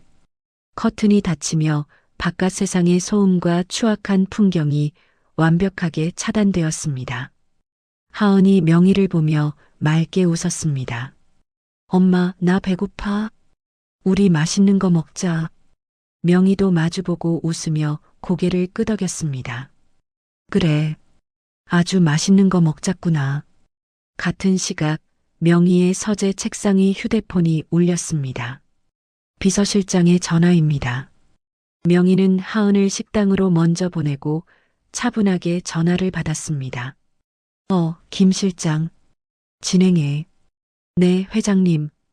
지금 바로 대성 정밀에 대한 최종 부도 처리 및 채권 회수 절차 들어갑니다. 법원 경매 신청도 동시에 접수하겠습니다. 수고했어. 아, 그리고 최동훈 휴대폰으로 문자 하나 보내. 게임 오버라고. 명희가 전화를 끊는 순간 밖에서 찢어질 듯한 비명소리가 들려왔습니다. 최동훈의 휴대폰이 울리고 그는 비서로부터 청천벽력 같은 소식을 전해 들었습니다. 사장님 끝났습니다. 은행에서 최종 부도 처리 통보가 왔어요. 공장 가동 멈췄고 직원들도 다 도망갔습니다. 이제 다 끝났습니다.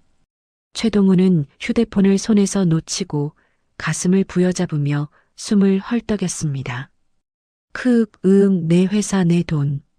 최동훈의 얼굴이 보라색으로 변하더니 그대로 뒤로 넘어가며 아스팔트 바닥에 머리를 찧었습니다. 쿵.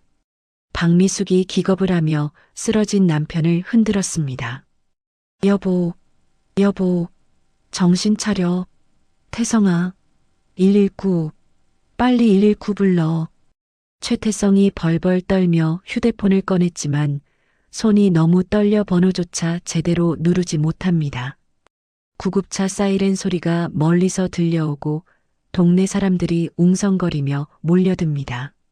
화려했던 재벌 시댁의 위엄은 온데간데 없고 길바닥에 쓰러져 거품을 무는 가장과 울부짖는 아내 그리고 겁에 질린 아들만이 남았습니다. 2층 식당에서 명희와 하은은 따뜻한 수프를 먹고 있습니다. 밖에서 요란한 사이렌 소리가 들려오지만 두 사람은 들리지 않는 척 평온하게 식사를 이어갑니다. 명희가 빵에 버터를 바르며 하은에게 말했습니다. 하은아, 이번 주말에 여행이나 갈까? 그동안 고생했는데 바람이나 쐬러 가자. 하은이 수프를 한 숟가락 뜨며 대답했습니다. 좋아.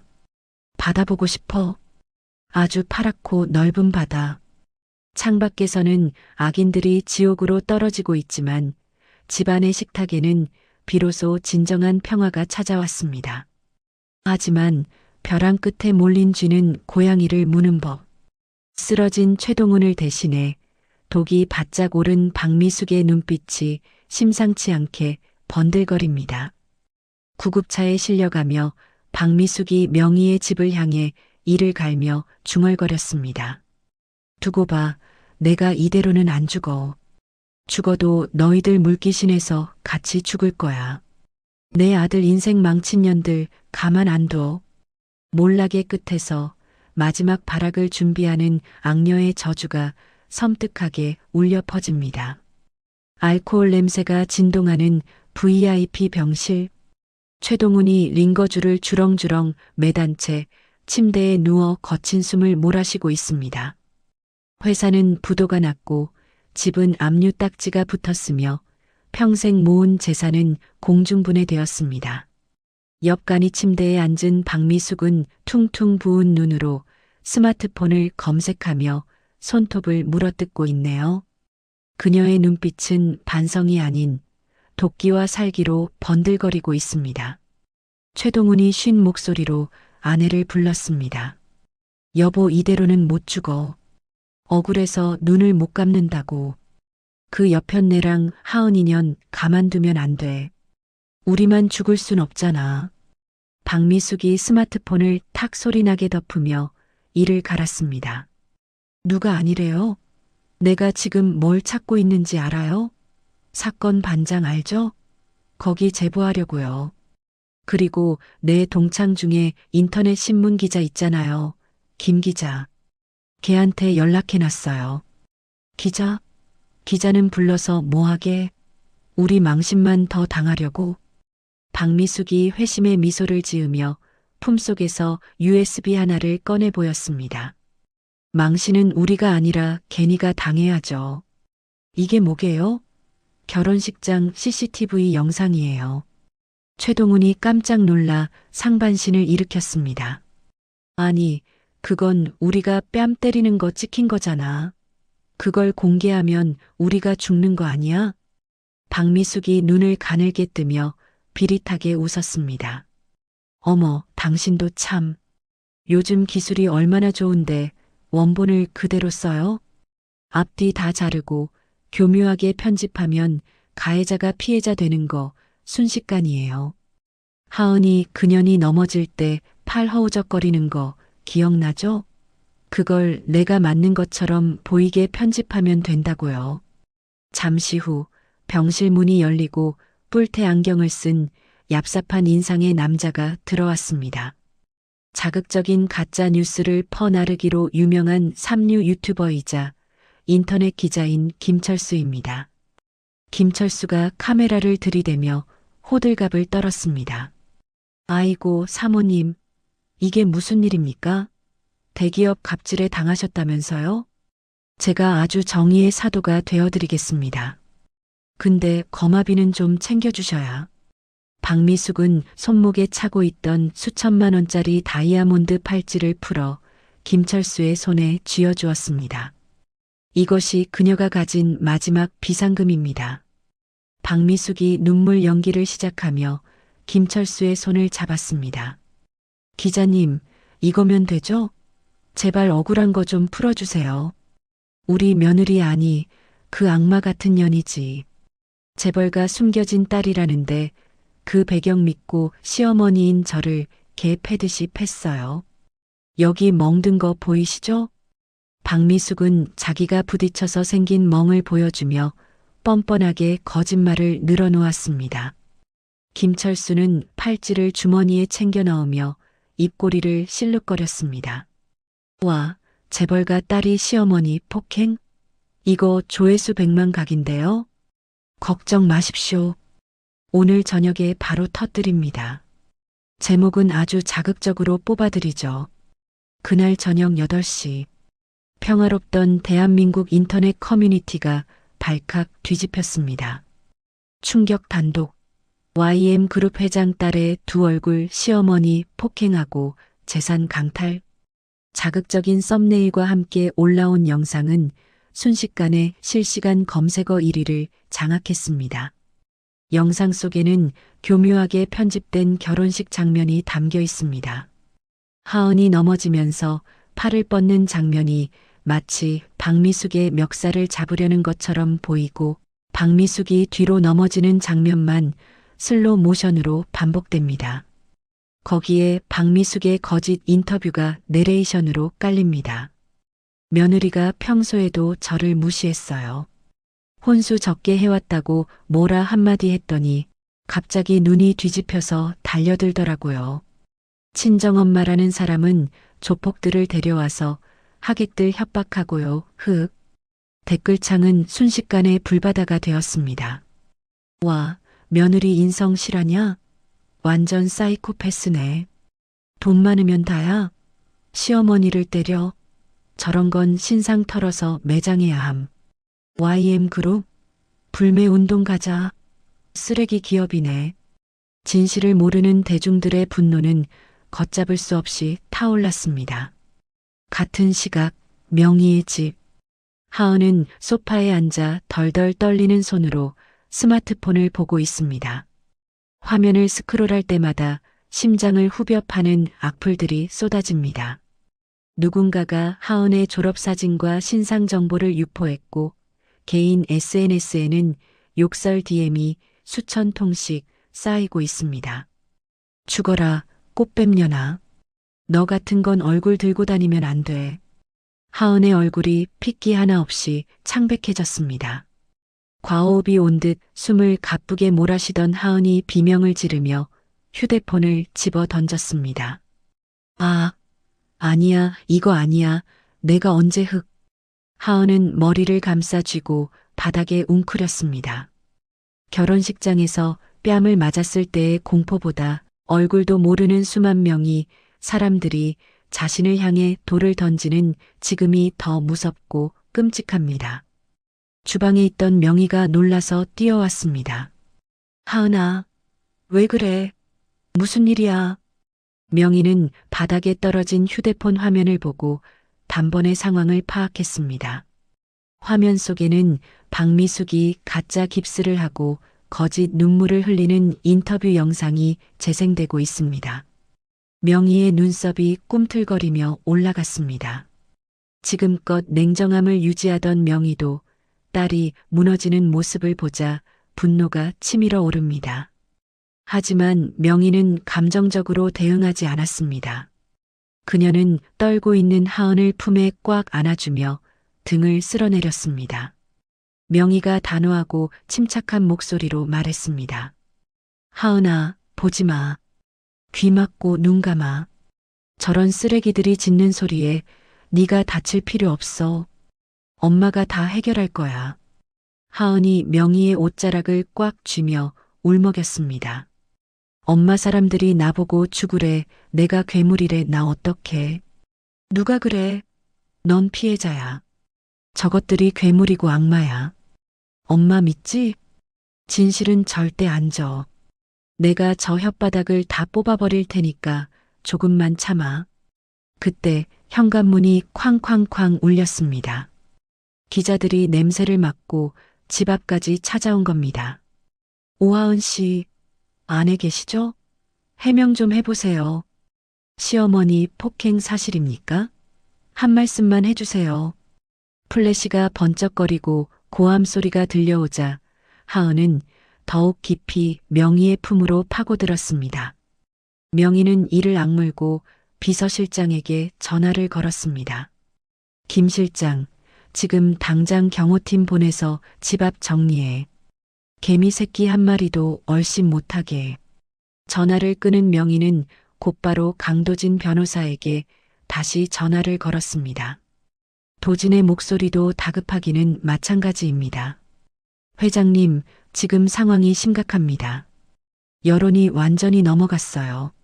서버가 마비될 정도로 항해 전화가 오고 있습니다. 일단 공식 입장문부터 낼까요? 명희가 차갑게 대답했습니다. 아니, 입장문 종이 쪼가리 내봤자 변명한다고 더 욕만 먹어. 저쪽이 영상으로 장난질을 쳤으니 우리도 영상으로 갚아줘야지. 네, 영상이라면. 결혼식장 원본 CCTV 확보해뒀지? 음성까지 다 들어간 거. 네, 물론입니다. 가장 잘 보이는 각도로 가지고 있습니다. 그리고 하나 더. 저 박미숙이가 기자 매수할 때 쓴 돈, 계좌 추적해서 증거 잡아. 뇌물 주고 기사 사주한 정황 포착해. 도진이 잠시 망설이다가 조심스럽게 물었습니다. 회장님, 그런데 지금 당장 터뜨리는 것보다 내일 박미숙이 방송 인터뷰 생중계에 잡혀 있는 거 아십니까? 거기서 완전히 쐐기를 박으려고 작정한 모양인데 명희의 입가에 섬뜩한 미소가 번졌습니다. 그래, 방송 인터뷰? 아주 판을 크게 벌려놓으셨네. 잘 됐어. 관객이 많을수록 처형식은 더 화려해야지. 명희가 창문 커튼 틈으로 밖을 내다보며 말을 이었습니다. 내일 그 방송 우리가 접수한다. 도진이 너는 방송국 국장한테 연락해. YM그룹 광고비 다 끊어버린다고 협박을 하든 회사를 사버린다고 하든 상관없으니까. 생방송 도중에 우리가 개입할 수 있게 판 깔아. 알겠습니다. 완벽하게 준비하겠습니다. 다음 날 아침 병원 휴게실. 박미숙과 최태성은 스마트폰으로 여론 반응을 살피며 낄낄거리고 있습니다. 박미숙이 댓글을 읽으며 신나서 어깨춤을 춥니다. 어머, 이것 봐. 시어머니가 보살이다. 며느리 얼굴만 봐도 표독스럽다. 난리가 났네. 태성아, 우리 이러다 국민 영웅 되는 거 아니니? 최태성도 덩달아 신이 났습니다. 그러게 엄마. 내 친구들도 전화와서 그동안 맘고생 심했겠다고 위로해 주더라. 이걸로 위자료는커녕 우리가 명예훼손으로 돈 뜯어낼 수 있겠는데? 두 모자는 자신들이 판 무덤인 줄도 모르고 잠시 찾아온 거짓된 승리에 취해 있습니다. 최동우는 병실 침대에 누워 TV를 켜며 흡족한 표정을 짓습니다. 그래, 여론이 밥 먹여주는 거야. 오늘 오후 2시 인터뷰, 거기서 눈물 좀 더 짜네. 아주 그 집안을 재기불능으로 만들어버리라고. 박미숙이 거울을 보며 화장을 고칩니다. 아니, 화장을 지우고 더 창백해 보이게 분장을 합니다. 걱정 마요, 여보. 내가 연기 하나는 기가 막히잖아. 오늘 대한민국 아줌마들 다 내 편으로 만들어버릴 테니까. 박미숙은 휠체어에 올라타며 비장한 표정으로 병실을 나섭니다. 그녀의 뒤로 수많은 카메라와 기자들이 따라붙습니다. 마치 개선장군이라도 된 듯 당당한 모습입니다. 하지만 그들은 꿈에도 모르고 있습니다. 지금 이 순간 강도진 변호사가 방송국 조정실에 들어와 메인 PD의 어깨를 두드리며 USB를 건네고 있다는 사실을. 그리고 명희의 집에서는 하은이 눈물을 닦고 명희와 함께 TV 앞에 앉아 이 모든 쇼를 지켜보고 있다는 것을. 명희가 하은의 손을 잡으며 나직하게 속삭였습니다. 잘 봐라. 거짓말쟁이의 최후가 얼마나 비참한지. TV 화면 속에서 박미숙의 생방송 인터뷰가 시작됩니다. 시청자 여러분, 안녕하십니까? 오늘 세간을 떠들썩하게 한 재벌가 며느리 폭행 사건의 피해자 박미숙 씨를 모셨습니다. 아나운서의 멘트와 함께 박미숙이 슬픈 표정으로 고개를 숙입니다. 그녀의 입이 열리고 또다시 역겨운 거짓말이 시작되려는 찰나 방송국 모니터 화면이 지직거리며 화면 하단에 긴급 속보 자막이 뜨기 시작했습니다. 폭풍은 이미 시작되었습니다. 이제 진실의 쓰나미가 저 악인들을 덮칠 시간은 불과 몇 분 남지 않았습니다. 국민 여러분, 저는 정말 며느리를 친딸처럼 사랑했습니다. 흑흑. 생방송 카메라 앞에서 박미숙이 손수건으로 눈가를 찍어내며 가련한 연기를 펼치고 있습니다.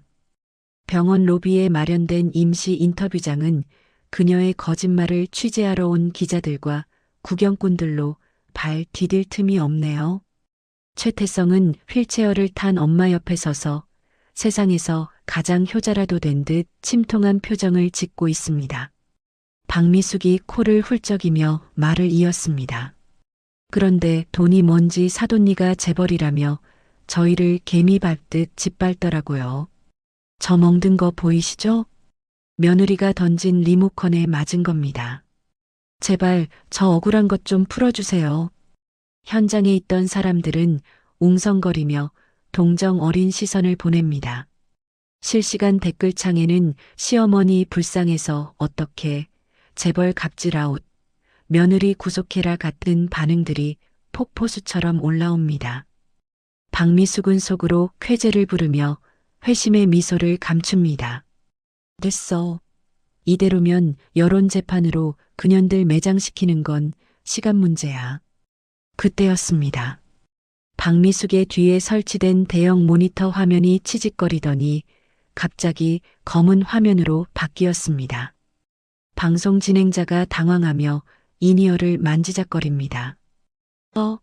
잠시 방송 송출에 문제가 생긴 것 같습니다. 시청자 여러분 양해 부탁드림. 하지만 멘트가 끝나기도 전에 모니터 화면이 다시 켜지며 전혀 다른 영상이 재생되기 시작했습니다. 그것은 흐릿하게 편집된 영상이 아닌 초고화질 CCTV 원본 영상이었습니다. 화면 속 장소는 며칠 전 그 결혼식장입니다. 영상 속 박미숙이 악기 같은 표정으로 며느리 오하은을 향해 소리치는 모습이 선명하게 잡힙니다. 더러운 손으로 어딜 만져. 하여간 천한 것들은 꼭 티를 내요. 이어서 들려오는 소리는 현장에 있는 모든 사람을 얼어붙게 만들었습니다. 자, 박미숙이 풀스윙으로 하은의 뺨을 때리고 하은이 맥없이 바닥으로 나뒹구는 장면이 슬로 모션도 아닌 정속도로 적나라하게 재생됩니다. 엄마, 쪽팔리게 진짜 왜 그래? 아내를 일으키기는커녕 짜증을 내는 최태성의 목소리, 그리고 하객들을 위협하는 최동훈과 경호원들의 모습까지. 거짓말을 할 수 없는 진실의 눈이 거대한 스크린을 가득 채웁니다. 인터뷰장은 순식간에 찬물을 끼얹은 듯 조용해졌다가 곧이어 비명과 경악 소리로 뒤덮였습니다. 헐, 뭐야? 때린 게 시어머니였어? 와, 대박. 저거 완전 미친 여자 아니야?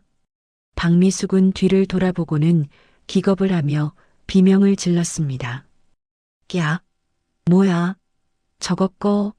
당장 끄란 말이야. 방송사고야. 방송사고. 박미숙이 휠체어에서 벌떡 일어나 모니터를 가리려 팔을 허우적거렸습니다. 다리가 아파서 걷지도 못한다던 사람이 멀쩡하게 뛰어다니는 꼴이라니 코미디가 따로 없습니다. 그때 현장의 스피커에서 또 다른 음성 파일이 재생되었습니다. 어제 박미숙이 삼류 유튜버 김철수에게 뇌물을 주며 했던 통화 내용입니다. 기자님, 이거면 되죠? 하은이 그년 완전 꽃뱀으로 몰아주세요. 편집 기술 좋으시다며? 내가 맞는 것처럼 조작 좀 잘해줘요. 아주 사회에서 매장시켜버리게. 박미숙의 천박하고 악랄한 목소리가 병원 로비에 쩌렁쩌렁 울려 퍼집니다. 최태성은 얼굴이 사색이 되어 뒷걸음질 치다가 카메라 삼각대에 걸려 넘어졌습니다. 현장에 와 있던 유튜버 김철수는 얼굴을 가리고 쥐새끼처럼 도망가려다 사람들에게 붙잡혔습니다. 방송을 진행하던 아나운서가 싸늘한 표정으로 마이크를 잡고 말했습니다. 시청자 여러분, 지금 보신 영상과 음성 이것이 사건의 진실인 것 같습니다. 박미숙 씨 해명하시죠. 이게 조작된 겁니까? 카메라들이 일제히 박미숙의 얼굴을 클로즈업합니다. 박미숙은 덜덜 떨리는 손으로 얼굴을 가리며 악을 썼습니다. 아니야. 이거 다 음모야. 전현들이 돈으로 방송국 매수한 거야. 난 몰라. 난 억울해. 그때 로비 입구 쪽에서 웅장한 엔진 소리와 함께 검은색 세단 한 대가 멈춰 섰습니다. 차 문이 열리고 선글라스를 쓴 윤명희와 강도진 변호사가 수십 명이 경호원을 대동하고 나타났습니다. 기자들의 플래시가 기관총처럼 터지며 그들을 향해 쏟아집니다. 명희는 당당한 걸음걸이로 박미숙의 코앞까지 걸어와 멈춰 섰습니다. 명희가 선글라스를 벗자 서슬 퍼런 눈빛이 박미숙을 관통합니다. 명희가 낮지만 또렷한 목소리로 말했습니다. 쇼는 끝났어. 박미숙 씨. 재미있었나? 내 딸을 마녀로 만들어서? 박미숙이 바들바들 떨며 명희를 노려봤습니다. 너 인연. 네가 꾸민 짓이지? 감히 방송을 망쳐? 도진이 앞으로 나서며 마이크를 잡고 기자들을 향해 브리핑을 시작했습니다. 안녕하십니까? 법무법인 정의 강도진 변호사입니다. 저희는 방금 공개한 영상 외에도 최동훈 전 사장의 수백억대 횡령 및 탈세 증거, 그리고 박미숙 씨의 상습 폭행 피해자 12명이 진술서를 확보했습니다. 도진이 두툼한 서류 뭉치를 들어보이자 현장은 다시 한번 술렁거립니다. 또한 허위사실 유포를 사주한 정황이 담긴 계좌 내역까지 모두 검찰에 제출했습니다. 이 시간부로 무관용 원칙으로 대응하겠습니다. 명희는 서류 따위는 필요 없다는 듯 박미숙의 귓가에 대고 나직하게 속삭였습니다. 내가 말했지? 뼈 한 조각도 남기지 않겠다고. 이제 네가 지옥을 맛볼 차례야. 바로 그때 병원 밖에서 요란한 사이렌 소리가 들려왔습니다. 위용, 위용, 위용. 경찰차 5대가 병원 입구를 막아서고 제복을 입은 경찰들이 들이닥쳤습니다. 형사 반장이 수갑을 꺼내 들고 박미숙과 최태성에게 다가왔습니다. 박미숙 씨, 최태성 씨, 정보통신망법 위반, 명예훼손, 무고죄 및 특수상해 혐의로 긴급 체포합니다. 변호사를 선임할 권리가 있고. 철컥. 차가운 수갑이 박미숙의 양 손목에 채워졌습니다. 박미숙이 미친 듯이 발버둥 쳤습니다. 이거 내가 누군지 알아? 이거 안 풀어? 여보, 나 좀 살려줘. 하지만 휠체어에 앉아있던 최동훈은 이미 다른 경찰들에게 둘러싸여 있습니다. 최동훈 씨, 특정경제범죄 가중처벌법상 횡령 및 배임 혐의로 체포합니다. 최동훈은 모든 것을 포기한 듯 고개를 떨구고 순순히 손을 내밀었습니다. 그의 눈에는 초점이 없고 입가에는 허탈한 침만 흐르고 있네요. 경찰에 의해 줄줄이 끌려나가는 최동훈 일가. 병원 로비에 있던 시민들과 환자 가족들이 그들을 향해 야유를 퍼붓기 시작했습니다. 잘 가라, 쓰레기들아. 콩밥 먹고 정신 차려. 누군가가 마시던 물병을 던져 박미숙의 머리에 명중시켰습니다. 박미숙은 헝클어진 머리에 물을 뒤집어 쓴 채 카메라를 향해 끝까지 악다구니를 썼습니다. 찍지 마. 다 고소할 거야. 두고 봐. 내가 다시 돌아올 거야. 하지만 그녀의 외침은 시민들의 환호성에 묻혀 허공으로 흩어졌습니다. 최태성은 고개를 푹 숙인 채 경찰차에 타려다 멀리 서 있는 명희와 눈이 마주쳤습니다. 그는 명희의 서늘한 눈빛을 보고는 오줌이라도 지릴 듯 몸을 떨며 급하게 차 안으로 도망치듯 몸을 숨겼습니다. 경찰차들이 사이렌을 울리며 멀어지고 현장에는 통쾌한 승리의 공기만이 남았습니다. 도진이 명희에게 다가와 고개를 숙였습니다. 회장님 고생하셨습니다. 완벽하게 마무리됐습니다. 명희는 굳게 담은 입술을 풀고 멀어지는 경찰차를 보며 짧게 한숨을 내쉬었습니다. 고생은 무슨, 이제야 밀린 청소를 끝낸 기분이군. 그 시각 명희의 집 거실. 오하은은 TV 화면을 통해 이 모든 과정을 지켜보고 있었습니다. 악랄하게 굴던 시어머니가 수갑을 차고 끌려가는 모습, 뻔뻔하던 남편이 고개를 숙이는 모습. 화면 하단에는 정의 구현 사이다 결말 같은 댓글들이 실시간으로 올라옵니다. 하은의 눈에서 뜨거운 눈물이 주르륵 흘러내렸습니다. 슬퍼서가 아닙니다. 그동안 가슴속에 맺혀 있던 거대한 응어리가 녹아내리는 해방감 때문입니다. 하은이 떨리는 손으로 TV 화면을 어루만지며 중얼거렸습니다. 끝났다, 진짜 끝났어. 그녀는 소파에 몸을 깊숙이 파묻고 처음으로 다리를 쭉 펴보았습니다.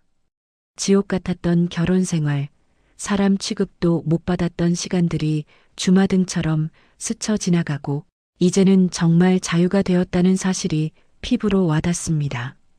현관문이 열리고 명희가 들어왔습니다. 하은아. 명희의 목소리를 듣자마자 하은이 자리에서 벌떡 일어나 달려갔습니다. 하은은 명희의 품에 와락 안겨 엉엉 소리내어 울음을 터뜨렸습니다. 엄마, 으엉, 엄마 고마워. 나 때문에 엄마가 흑흑. 명희는 아이처럼 우는 딸을 꽉 끌어안고 등을 토닥였습니다. 명희의 눈시울도 붉게 물들었습니다. 명희가 딸의 머리카락에 입을 맞추며 부드럽게 말했습니다. 그래, 그래. 다 끝났다. 우리 딸, 그동안 얼마나 무섭고 힘들었니? 이제 아무도 널 괴롭히지 못해. 엄마가 약속할게. 하은이 눈물 젖은 얼굴을 들고 엄마를 바라보았습니다. 나 이제 진짜 행복해질 거야. 엄마랑 같이 보란 듯이 잘 살 거야. 명희가 빙그레 웃으며 하은의 눈물을 닦아주었습니다. 그럼 그래야지. 넌 세상에서 제일 귀한 내 딸인걸. 거실 창밖으로 따스한 오후의 햇살이 비쳐 들어와 두 모녀를 감싸 안았습니다. 폭풍우는 지나갔고 이제 그들의 앞에는 맑게 갠 하늘과 눈부신 미래만이 남아 있습니다. 하지만 이야기는 아직 끝나지 않았습니다. 폐허가 된 과거를 딛고 일어선 하은이 어떤 모습으로 새로운 인생을 꽃피울지, 그리고 그녀를 묵묵히 지켜주던 도진과의 관계는 어떻게 될지, 진정한 해피엔딩을 향한 마지막 발걸음이 남아 있습니다. 계절이 두 번 바뀌고 어느덧 6개월이라는 시간이 흘렀습니다. 뜨거웠던 여름의 열기는 사라지고 옷깃을 여미게 만드는 찬 바람이 부는 늦가을입니다. 서울의 한 재래시장, 비릿한 생선 냄새와 사람들의 땀 냄새가 뒤섞인 이곳에 낯익은 얼굴이 보입니다. 바로 박미숙입니다. 하지만 6개월 전 온몸을 명품으로 휘감고 다이아몬드 반지를 자랑하던 사모님의 모습은 온데간데 없습니다.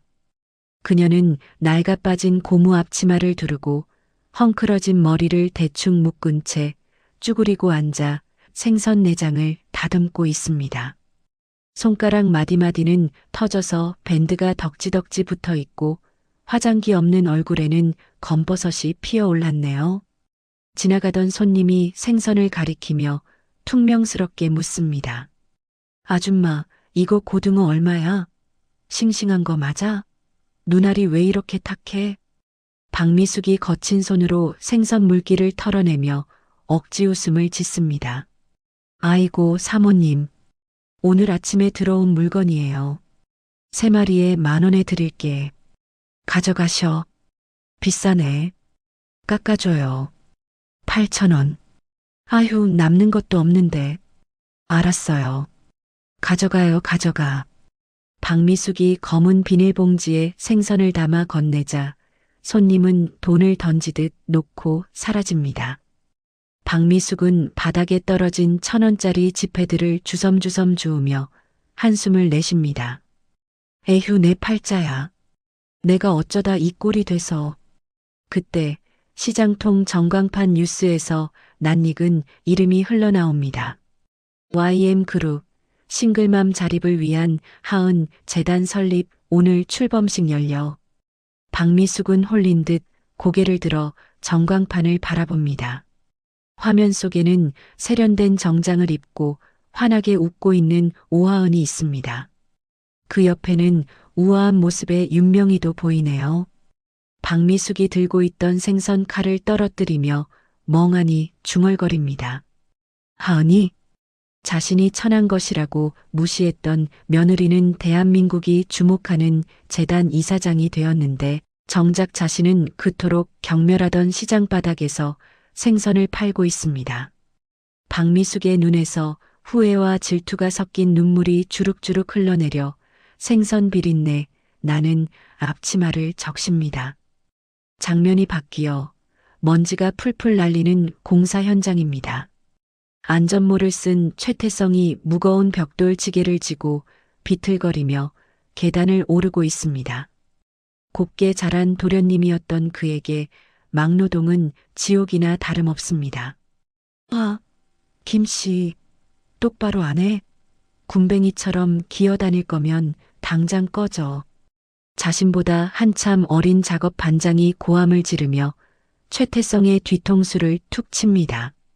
예전 같았으면 내가 누군지 알아?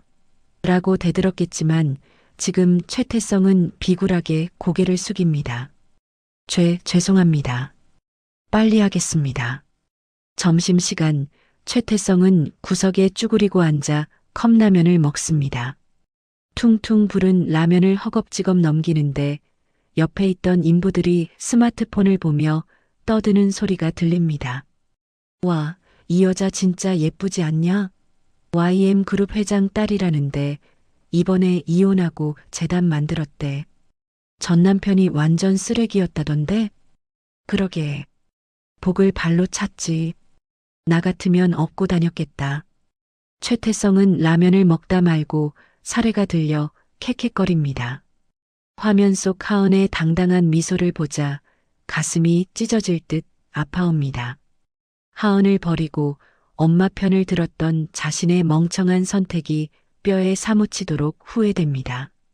최태성은 국물도 남기지 않고 컵라면을 비운 뒤 눈물을 훔치며 다시 벽돌을 지러 갑니다. 그리고 차가운 쇠창살이 가로막힌 교도소 독방. 죄수복을 입은 최동훈이 멍하니 벽을 보고 앉아 있습니다. 특정경제범죄 가중처벌법 위반으로 징역 5년을 선고받은 그는 이제 회장님 소리를 듣던 과거의 영광을 잃고 초라한 노인이 되었습니다. 면회도 오지 않는 가족들을 원망하며 그는 차가운 마룻바닥에 누워 잠을 청합니다. 꿈에서라도 화려했던 시절로 돌아가고 싶지만 눈을 뜨면 기다리는 것은 좁은 감옥뿐입니다. 같은 시각 서울의 한 최고급 호텔 그랜드 볼룸. 수백 명이 정재계 인사들과 취재진이 모인 가운데 하은 재단의 출범식이 열리고 있습니다. 화려한 조명을 받으며 단상에 오른 하은은 더 이상 누군가의 며느리도 아내도 아닙니다. 그녀는 당당한 커리어 우먼이자 따뜻한 리더의 모습입니다. 하은이 마이크 앞에 서자 장내가 조용해집니다. 하은이 차분하고 힘있는 목소리로 연설을 시작합니다. 안녕하십니까? 하은 재단 이사장 오하은입니다. 저는 긴 터널을 지나오며 깨달았습니다. 혼자서는 일어설 수 없어도 누군가 손을 잡아준다면 다시 날아오를 수 있다는 것을요. 그녀의 시선이 객석 맨 앞줄에 앉은 명희에게 머뭅니다. 저에게 가장 든든한 날개가 되어주신 어머니 윤명희 회장님께 이 자리를 빌려 깊은 존경과 사랑을 전합니다. 우레와 같은 박수가 쏟아지고 명희는 눈시울을 붉히며 손수건으로 눈가를 찍어냅니다. 딸이 저렇게 멋지게 성장하다니 그동안의 고생이 눈 녹듯 사라지는 순간입니다. 행사가 모두 끝나고 사람들이 빠져나간 텅 빈 행사장. 강도진 변호사가 커다란 꽃다발을 등 뒤에 숨기고 하은에게 다가옵니다. 이사장님, 오늘 연설 정말 멋졌습니다. 팬될 뻔했어요. 하은이 쑥스러운 듯 웃으며 머리카락을 귀 뒤로 넘깁니다. 놀리지 마세요. 저 다리가 얼마나 후들거렸는데요. 변호사님 덕분에 무사히 마쳤어요. 도진이 숨겨둔 꽃다발을 내밀며 진지한 표정으로 말합니다. 하은 씨, 저 이제 변호사님 말고 그냥 도진 씨라고 불러주면 안 됩니까? 하은이 꽃다발을 받아들고 눈을 동그랗게 뜹니다. 도진이 헛기침을 하며 말을 잇습니다. 지난 6개월 동안 하은 씨 곁에서 지켜보면서 변호사로서가 아니라 한 남자로서 하은 씨를 응원하고 싶어졌습니다. 저 하은 씨 옆에 계속 있어도 되겠습니까? 그것은 정중하지만 확실한 고백이었습니다. 하은의 얼굴이 분홍빛으로 물듭니다. 과거의 상처 때문에 사랑을 두려워했던 그녀지만 도진의 따뜻한 눈빛 속에서 새로운 용기를 발견합니다. 하은이 꽃향기를 맡으며 수줍게 고개를 끄덕입니다. 네, 도진 씨. 앞으로도 잘 부탁드려요. 두 사람 사이에 몽글몽글한 핑크빛 기류가 흐르고 멀리서 이를 지켜보던 명희가 흐뭇한 미소를 지으며 조용히 자리를 비켜줍니다. 며칠 뒤 맑게 갠 주말 오후 인천공항으로 가는 고속도로 위를 빨간색 오픈카가 시원하게 달리고 있습니다. 운전대는 선글라스를 쓴 명희가 잡고 있고 조수석에는 하은이 앉아 바람을 만끽하고 있네요. 두 모녀는 모든 짐을 내려놓고 난생 처음 둘만의 해외여행을 떠나는 길입니다. 라디오에서 경쾌한 음악이 흘러나오다가 잠시 뉴스가 나옵니다. 다음 소식입니다. 전 대성 정밀 최동훈 사장이 옥중에서 지병 악화로 병원에 이송되었다는 소식입니다. 일각에서는 죗값을 치르는 하은이 무심하게 라디오 버튼을 눌러 꺼버립니다.